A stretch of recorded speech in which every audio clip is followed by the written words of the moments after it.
Hello दोस्तों, कैसे हो आप लोग। उम्मीद करता हूं कि अच्छे होंगे। दोस्तों, आप लोग डेली मेरा वीडियो तो देख ले रहे हैं, लेकिन वीडियो को लाइक नहीं कर रहे हैं और चैनल को सब्सक्राइब भी नहीं कर रहे हैं। तो आपसे रिक्वेस्ट है कि इस छोटे से चैनल को भी सब्सक्राइब कर लीजिए। तो चलिए, ज्यादा समय ना लेते हुए जल्दी से शुरू करते हैं। दोस्तों, आज की यह कहानी है भूतिया नीला लॉकेट। दोस्तों, रात के सन्नाटे में श्याम एकांत सड़क पर अकेला चला जा रहा था। शहर से दूर यह इलाका सुनसान था और सड़क के दोनों ओर घने पेड़ खड़े थे। हवा में ठंडक और अजीब सी गंध महसूस हो रही थी। श्याम अपनी बाइक से जा रहा था जब अचानक बाइक का इंजन रुक गया। उसने बाइक को कई बार स्टार्ट करने की कोशिश की, लेकिन इंजन ने साथ नहीं दिया। वह बाइक से उतरा और इधर उधर देखा।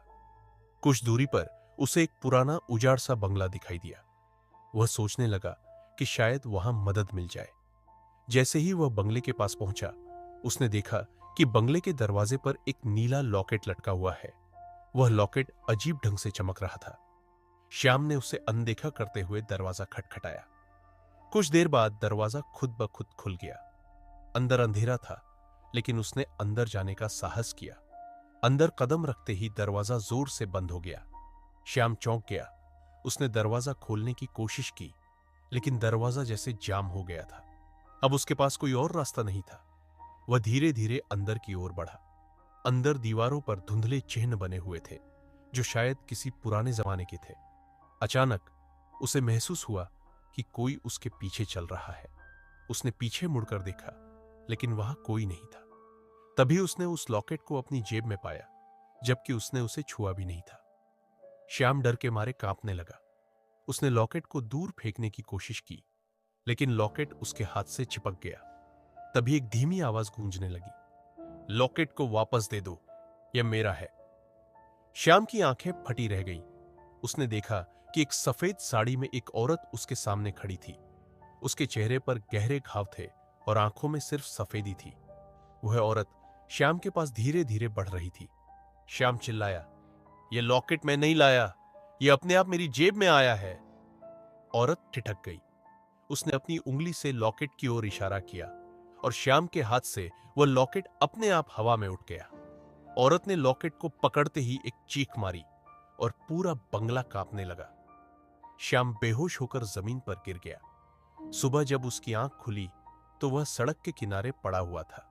उसकी बाइक पास में ही खड़ी थी और पूरी तरह ठीक थी, लेकिन उसके हाथ पर जलने का एक निशान था, जो बिल्कुल उसी लॉकेट के आकार का था। श्याम ने कभी उस इलाके की ओर जाने की हिम्मत नहीं की। वह अब भी सोचता है कि वह नीला लॉकेट आखिर क्या था और वह औरत कौन थी। पर एक बात तय थी, उस रात उसने जो देखा उसे वह कभी भूल नहीं सकता। श्याम ने अपने आप को किसी तरह संभाला और अपनी बाइक पर बैठकर तेज रफ्तार में घर की ओर भागा। घर पहुंचते ही उसने दरवाजा बंद किया और अंदर जाकर अपने बिस्तर पर गिर पड़ा।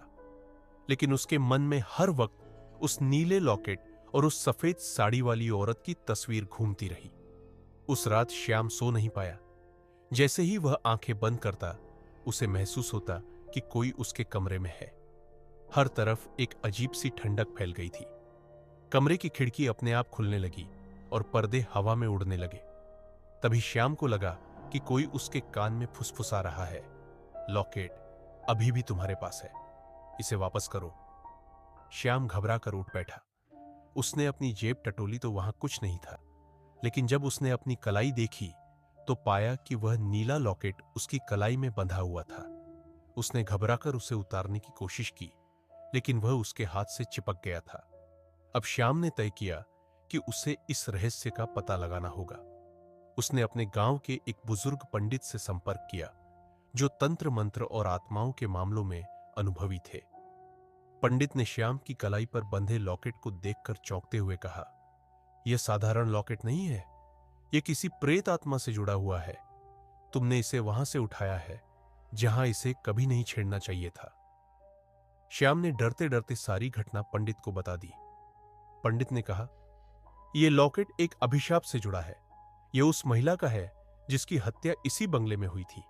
उसकी आत्मा इस लॉकेट के माध्यम से बंधी हुई है। तुम्हें इसे उसी जगह वापस ले जाना होगा जहां से यह आया था और प्रायश्चित करना होगा। श्याम ने डरते डरते पंडित की बात मानी। अगली रात वह पंडित के साथ उस बंगले की ओर गया। पंडित ने मंत्रों का उच्चारण करते हुए श्याम को आदेश दिया कि वह लॉकेट को उसी स्थान पर रख दे जहां से उसने इसे पाया था। जैसे ही श्याम ने लॉकेट को दरवाजे के पास रखा, बंगले के अंदर से भयानक चीखें सुनाई देने लगी। हवा का बहाव इतना तेज हो गया कि श्याम और पंडित मुश्किल से खड़े रह पाए। तभी वह सफेद साड़ी वाली औरत प्रकट हुई।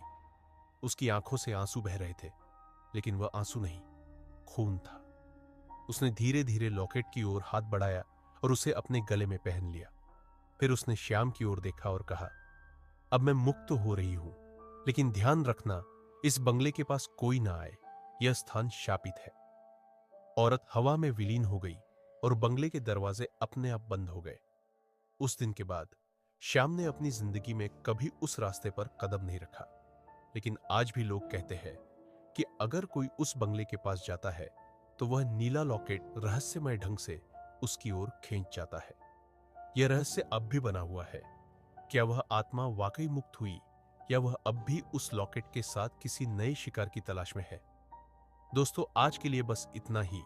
आप लोग को यह कहानी कैसी लगी कमेंट करके जरूर बताइएगा। और हाँ, अभी तक अगर वीडियो को लाइक नहीं किए हैं तो प्लीज कर लीजिए। अब मिलते हैं कल किसी और कहानी के साथ।